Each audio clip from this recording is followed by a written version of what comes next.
And they do not believe that Jesus Christ bodily rose from the dead. And if you actually pin them down and ask them, they'll come right out and tell you that they do not believe that Jesus rose from the dead physically. But look at John chapter 2. This proves that Jesus' resurrection was not a spiritual resurrection. It was a bodily resurrection. It says in verse number 18, Then answered the Jews and said unto him, What sign showest thou unto us, seeing that thou doest these things? Jesus answered and said unto them, Destroy this temple, and in 3 days I will raise it up. Then said the Jews, 46 years was this temple in building, and wilt thou rear it up in 3 days? But he spake of the temple of his body.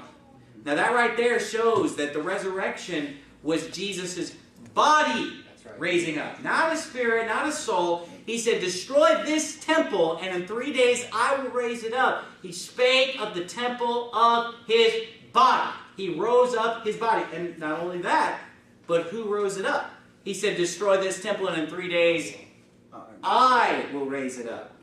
And yet in Acts chapter 13 and in many other scriptures, it says that God raised up Jesus from the dead.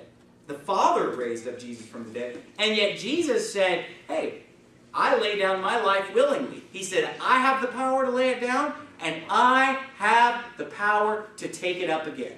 So Jesus said that he rose himself up from the dead, physically, bodily. And so is the Bible right when it says that God raised him up? Yes. Is the Bible right when it says that Jesus Christ himself raised himself from the dead? Yes, because Jesus Christ is God. Amen.